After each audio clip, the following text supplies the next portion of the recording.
Mr. 837, Yes, sir. how do you develop self-awareness and self-acceptance in a world that often emphasizes external validation? Okay, that's a very beautiful question. Uh, Especially like looking at the topic today, I feel like one or two people, will be greatly helped from what we're going to discuss. The first thing is regularly meditating to connect with your inner self. I feel this is what I'm also learning to do. Like, just have a bit of some, a little bit of some alone time because I feel it's very important to reflect on what you yourself and get to know you yourself even more, and clear the clutter and what's going on in the world. Because trust me, today I feel there's just a lot that's going on. So it's very important to just like zone out and just be in a place where at least you are having that space to reflect and get to feel the peace, and get to be in touch with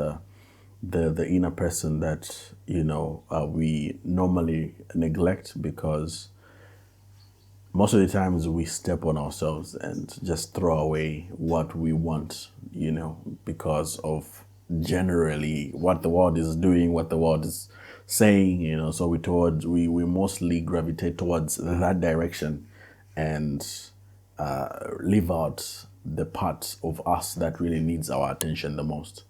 The other thing is get input from trusted friends and not just social media.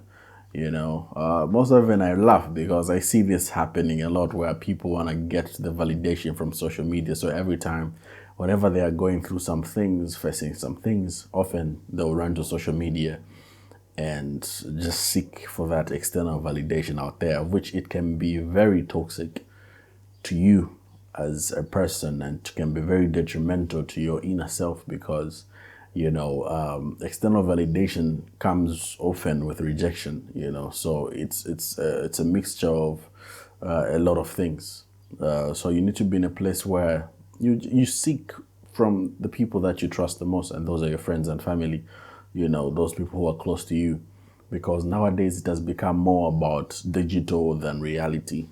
So for me, I think what I prefer the most is having a conversation with somebody in person rather than on the phone, because I feel their presence already just speaks to me, because them having the time to spare and be there for you just like already sets a bar on its own. Like they really care about you, unlike where social media, digital, you don't even know, like, or you can't literally tell if truly that person is truly there for you, or they're just doing it for the sake of clout and all that kind of stuff.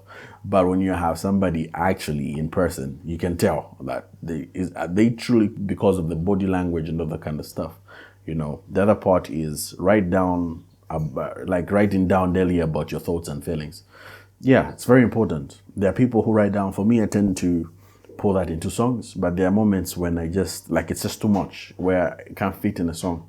Yeah, I will tend to just like journal down a bit of my thoughts here and there.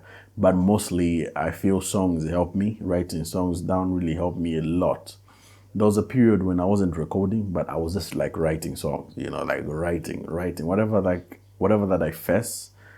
I was just like writing songs, man. That fueled me to even like write songs. So you'd find there are songs that I've written, like let's say I wrote them like 3 years ago, and I'm just like recently recording them now. That's the beauty about just like journaling down your thoughts and pouring down your heart, because I feel once you let it out, it's more like a relief to you and your inner self mostly. The other part is reduce time spent comparing yourself online. I feel more time when you spend more time on social media, it starts to a little bit scratch, yourself, and you feel, trust me, in as much as you may be in a place where you're content, it starts to get to you, like I wish I can have more, there's just this inner part where you want to have more, like the you're just never content enough, So the more you start seeing these things online, like, I need a better phone. My phone is not. I need a. But what you have is actually what someone actually out there is wishing to have. And trust me, there's no crime in wanting more, but being in a place where you're content. Trust me, I think that's the first step, because even when you get what you're yearning for, you later find out that the hype wasn't even that necessary. Like, why was I even giving myself that hype? Like, I wanted this thing, but now it feels like, so you actually even want more. So being in a place where you just back off from social media a little, you tend to get in touch with reality and see how best you can like navigate the streams of getting to know yourself better and get to know what you really want in life, because social media sometimes can be a blur, so you need to be awake. Yeah.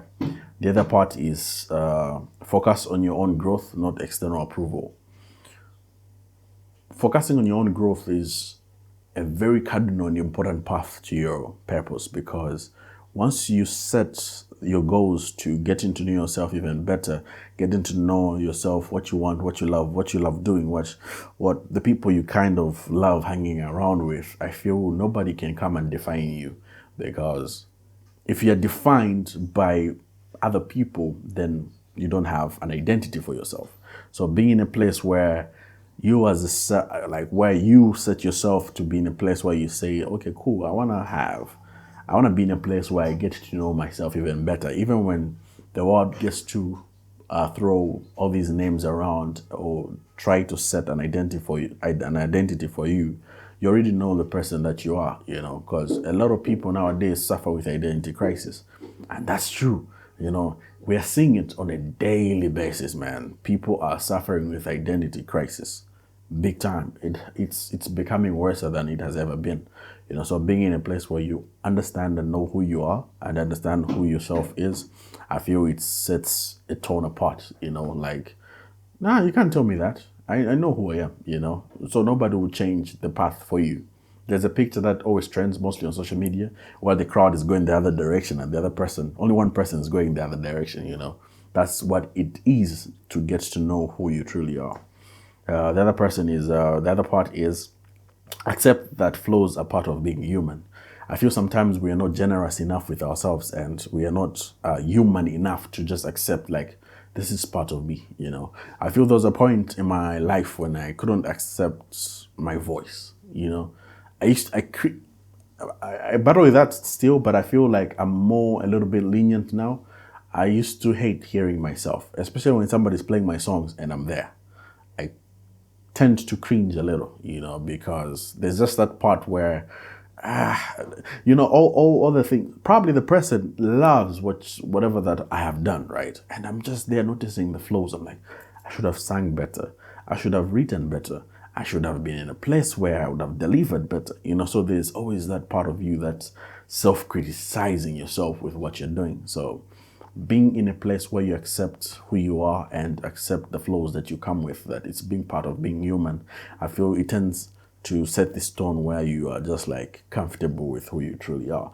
And I'm at a place where I'm now like, it is what it is. We are just living and we constantly keep on learning. So have a little grace with yourself and accept that that's you, that's how God uniquely made you. So be in a place where you accept the flaws that you come with.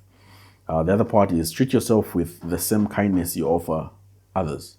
For a long time, I felt like I was in a place where I cared more about other people than myself, and to be in that place, trust me, it's very detrimental, because you kill the inner self that you actually are supposed to be looking after.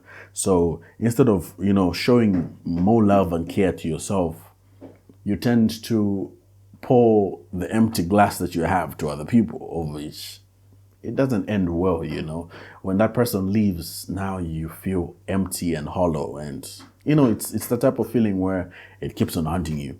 So being in a place where you show yourself more love and more care even helps you look after the other person, or helps you even love the other person more, because you understand how to show empathy, compassion, and kindness to yourself. So that even reflects the type of person that you truly are.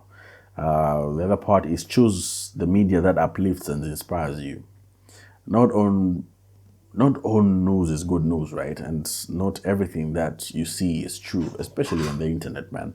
You have to be very cautious with what you feed in your mind, because it's now a mind game. If I can get to influence you to do some certain things just by me portraying certain things and making them factual, doesn't mean it's factual.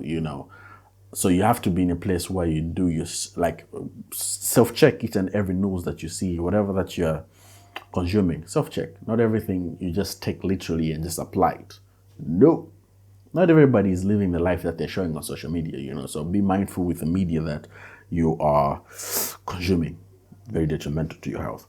The last part is regularly note things you're thankful for about, especially about yourself, right? Write down the things that you're grateful for always, because I feel we miss that part a lot. Be grateful for what you have now, and being in a place where you are always mindful, and being in a selective part where you see like, okay, this, I'm truly grateful for this, I'm truly grateful for life. I'm just truly grateful for being here today. I'm truly grateful that I have what I have. I'm truly grateful for the good health that I have. These are, they might look to be nothing, but trust me, once you start like visiting hospitals, seeing people in jail cell where you have the freedom and they don't have, now you tend to like really see that what you have is truly, truly, truly precious.